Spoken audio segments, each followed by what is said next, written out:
The afternoon sun blazed over my backyard, its light shimmering across the surface of the pool, when Officer Cooper stood at the edge trying hard not to laugh.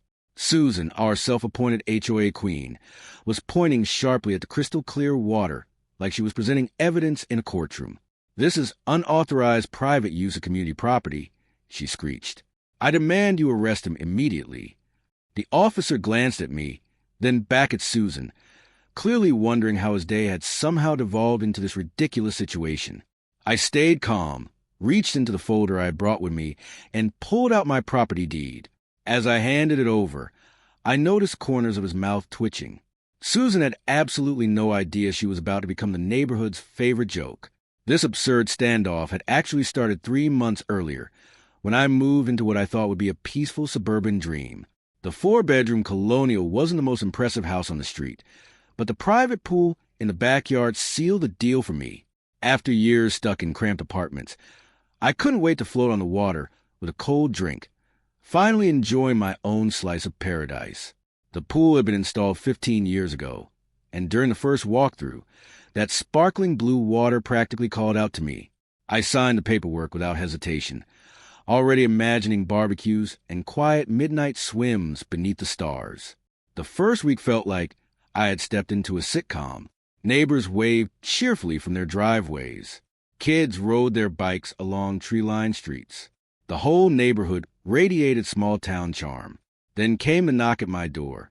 Standing there was a woman in her 50s with perfectly styled blonde hair and a clipboard clutched tightly to her chest like a weapon. "Welcome to Oak Ridge Meadows," she said in a practiced, overly cheerful tone.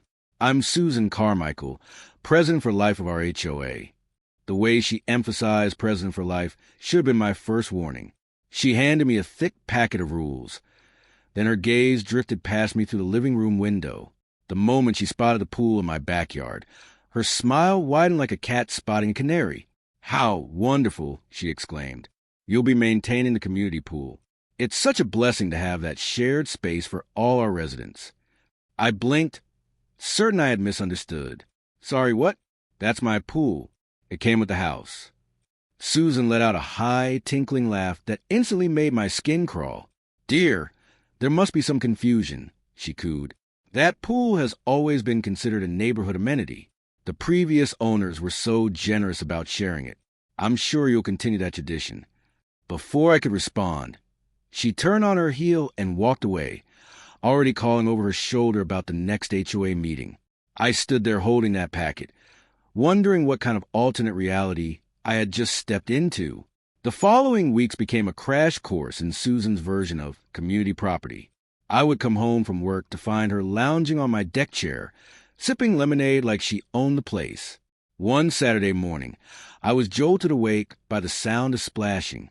When I stepped outside, there she was, doing water aerobics in my pool. "Good morning," she chirped brightly. "Just getting my exercise in. The water temperature is perfect today." I stood there speechless as she continued bobbing up and down, completely unbothered by the fact that she was trespassing, and things only got worse. Susan began posting flyers around the neighborhood announcing community swim hours in my backyard every Tuesday and Thursday evening. The first time it happened, I came home to find 8 strangers splashing around in my pool. Kids were cannonballing into the deep end while their parents relaxed on my patio furniture. Susan stood by the pool with a whistle around her neck like an overenthusiastic camp counselor. "Isn't this wonderful?" she said. "Building community bonds." I took a deep breath and firmly told everyone they needed to leave. This was private property. The neighbors looked uncomfortable and quickly gathered their things. Susan's face turned bright red. "You're being very selfish," she snapped. "This goes against everything our HOA stands for." The next day, I installed a heavy-duty lock on the gate. By morning, there was a note taped to it in Susan's perfect cursive. "You are violating HOA Regulation 7.3 regarding community access to shared amenities. Remove this lock immediately or face fines." I crumpled the note and tossed it in the recycling bin. 2 days later, another note appeared, this one laminated, listing pool rules she had personally written.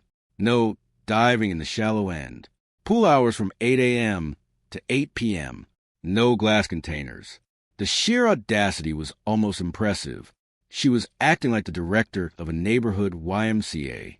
I tried talking to a few neighbors, hoping someone else would admit how insane this was. Most just shrugged. That's just how Susan is, they said. She means well. Mark, who lived 2 houses down, leaned in and whispered. She tried the same thing with my hot tub last year, called it a community relaxation station.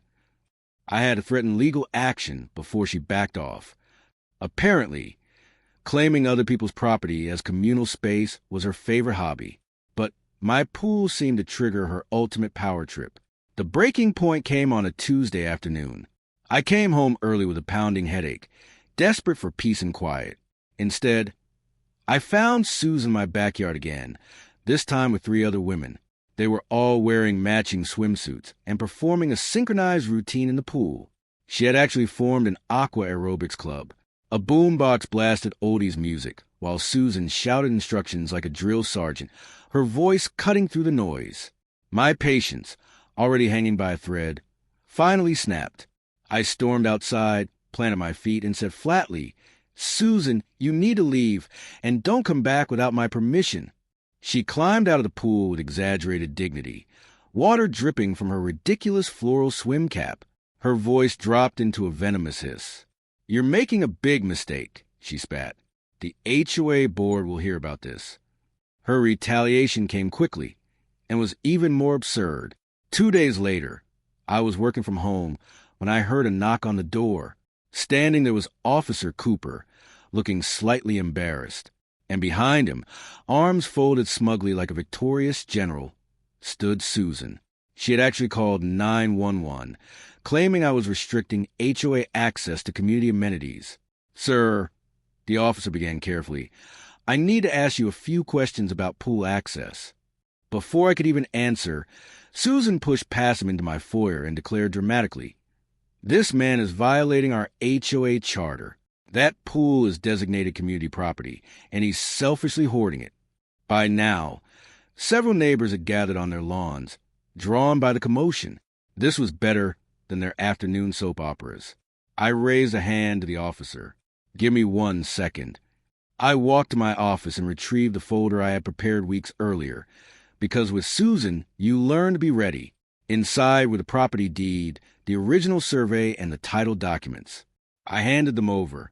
As you can see, the pool is entirely on my property. It was installed in 2009, 3 years before the HOA even existed. Officer Cooper flipped through the papers carefully while Susan leaned over his shoulder, her face slowly draining of color. He cleared his throat and read aloud.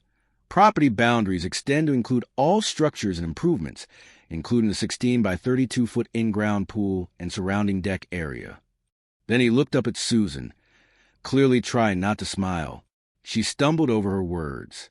"But the previous owners always shared it. It's been understood for years that it's the community." "Ma'am," the officer said firmly, "intent doesn't override property law. This gentleman owns the pool. If you continue entering without permission, you could be charged with trespassing." A quiet snort of laughter came from the crowd. Someone disguised it as a cough. Another neighbor muttered loudly, "Told you she was wrong about that pool." Susan's face turned a deep shade of red. She turned to the neighbors desperately. "You all use that pool. Tell him." But suddenly, everyone seemed very interested in the cracks in the pavement. Not a single person stepped forward. Officer Cooper handed my documents back with a small smile.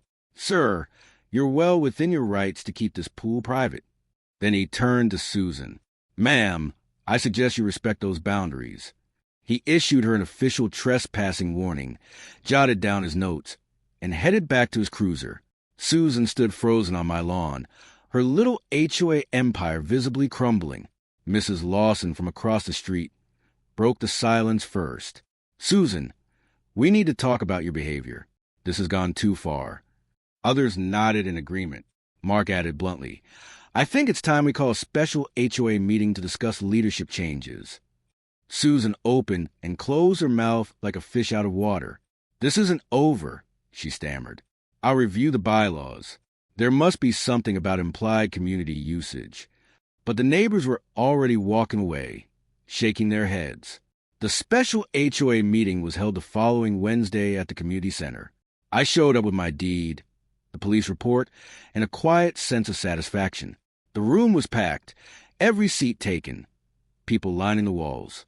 Susan sat stiffly at the board table, flanked by two visibly uncomfortable board members. She tried to call the meeting to order in her usual commanding tone, but Mrs. Lawson immediately cut her off. "We're here to vote on your removal from the board," she said firmly. "Susan, your actions have embarrassed this community and exposed us to legal liability." Susan launched into a rambling speech about preserving community resources and honoring neighborhood traditions, but no one was buying it.